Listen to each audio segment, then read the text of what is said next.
Greetings, people of Earth. Welcome back. My name is Jax, and today we are doing chapter 22 of the Tao Te Ching. The title for this particular translation that I'm referring to is Restraint and Completion. I'm actually going to start us off by reading a completely different translation. This translation is the one that I guess, started with, and you will see why I do it when I read the translation of the book that we're focusing on. But yeah, so I'm just going to read it first, and then we're going to talk about it. And then at the end, I will read the verse or the translation that we are focusing on. So, if you want to become whole, let yourself be partial. If you want to become straight, allow yourself to be crooked. If you want to become full, let yourself be empty. If you want to be reborn, let yourself die. If you want to be given everything, give everything up. The Master, by residing in the Tao, sets an example for all beings. Because he does not display himself, people can see his light. Because he has nothing to prove, people can trust his words. Because he doesn't know who he is, people recognize themselves in him. Because he has no goal in mind, everything he does succeeds. When the ancient masters said, if you want to be given everything, give everything up, they weren't using empty phrases. Only by living in the Tao can you truly be yourself. So, a lot to unpack there, obviously. And the translator of the book we are focusing on has labeled this Restraint and Completion. But I would also put on there desire, because clearly there is a lot of desire in these passages and in these lines. And essentially, I think about it as, why do we desire things? Well, I think there's like an innate evolutionary reason. You know, we desire food, shelter, love. We desire the things that keep us going. But in our society, in our world now, we tend to desire a lot of things that are superfluous or superficial, and they're not necessarily geared towards just our inherent survival and the continuation of the human species. A lot of what we desire now is very motivated on just simply the hedonistic desire. You know, we want the fast car, we want the nice house, we want the very flavorful or sugary food. We want to go on all fancy trips, and you know, we want to also show off that stuff. It's not just, we don't just want to possess that stuff. We want other people to know that we possess it for status and for sort of that social hierarchy, so we can feel like we're at the top.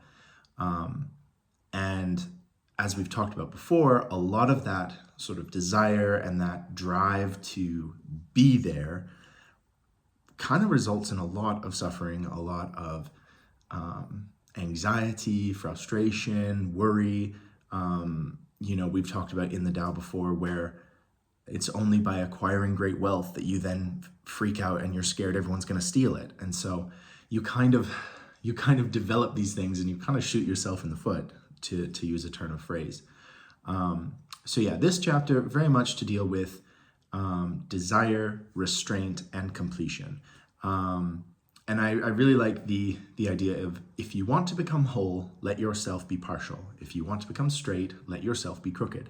That's why I'm using this translation, because the one that we're going to focus on doesn't use that translation at all. It uses kind of a more naturalistic translation of it, which has its benefits, but I do think it's important to have the, if you want to become full, let yourself be empty. And basically I think this comes down to sort of the nature of things. So if you have a cup, the nature of a cup is to hold something. And so when the cup is empty, sort of its natural desire is to be full. So if I leave this cup out just in nature, it will fill up. You know, there will be some, like, bugs will fall into it, the rain. Because of its just inherent nature, a cup's inherent nature is to be filled. And so if you set yourself up and you say, well, my inherent nature is to get money, you might do that, but you'll also struggle and you'll suffer and you'll work and you'll strain in order to fulfill that nature. And so it's about having a naturalistic nature that fulfills all your needs, keeps you happy, but you're not desiring things beyond your inherent nature. You know, humans, we naturally connect with other humans. It's kind of what we do. And so if you just allow yourself to be friendly and open and you communicate with the people around you, you will generally be able to have really nice encounters. You know, like I think a lot about the nights where you go out with your friends or with your family on a special occasion, or maybe just at home or something, and nobody has an agenda. Nobody has a desire to, you know, get money out of your grandpa, or to make themselves look better than Aunt Becky or whatever. Everybody is just naturally there to have a good time. They all trust each other, and you just have a great evening. You know, it's one of those evenings where you feel restored in the human experience, and you've had such a lovely time. Nobody was trying to do anything. Everybody was just naturally being themselves, and you had this beautiful time. And so it's kind of it comes back to the idea of wu wei, or non-action. You don't have to try so hard in order to have the fun time, experience the good, you know, be fulfilled, restorative, things like that. So that's kind of what we're talking about when we're talking about sort of this idea of, well, I need to do this, I need to be straight, so I can't be crooked. And if you're going to inherently fight that, like we go back to in the Tao, we have no control over the universe. The Tao will do its thing. It has full agency. We are just rolling with the punches. And if you're able to roll with the punches, if you're able to go with the flow, you don't have to work so hard. It just works. And so I really like this chapter. I've always liked this chapter. And I use the cup analogy because if you can figure out what your basic purpose or nature is, you really don't have to fight the universe. You can just let the universe flow through you. I know it sounds airy-fairy, but you just let yourself be, and you end up completing whatever you were supposed to complete. And it really doesn't take that much fighting. I used to strain and, you know, try and race to the bus, like if I was missing the bus, or, you know, really work on things, and have all this anxiety towards whatever I was doing. And then when I realized, like, oh, it will be what it will be. I don't actually have to worry as much as I am. I still try my hardest. I still focus on the goals that I want to achieve, but there isn't this inherent anxiety attached to doing specific things, you know, like, oh, if I'm going to miss this bus, then I was meant to miss this bus. So that's essentially what we're talking about today. And I'm going to pick out a few lines here that I think are interesting. So I'm going to use the actual book that we're talking about today. So the first line is, the incomplete becomes complete. Whereas in the translation that I read first said, if you want to become whole, let yourself be partial. So the translation has a little bit of a different edge to it. It has less information, which in some ways is good because it helps your understanding easier, but in some ways, you know, you kind of want a bit more. So the incomplete becomes complete. And this goes back to sort of the inherent nature of things and how you don't have to force situations. The idea of wu wei, non-action, or the flow state. And so those are kind of concepts that you're going to see quite a lot throughout the Tao. The crooked becomes straight. And so then in the other translation, it says, if you want to become straight, let yourself be crooked. So you see how the translation that we're going to be focusing on has a lot more of it's like a naturalistic, like the crooked becomes straight. That's all it's giving you. Whereas in the translation I read before, if you want to become straight, let yourself be crooked.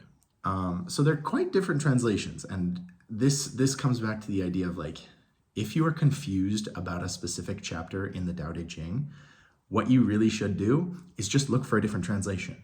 Sometimes I have opened up books and different translations of the Tao, and I have read the first few chapters and gone, oh my gosh, I can't understand any of this. This doesn't make any sense to me. And then I went to another translation. I'm like, oh, I totally get this. This makes so much sense to me. This clicks. This is the language I understand.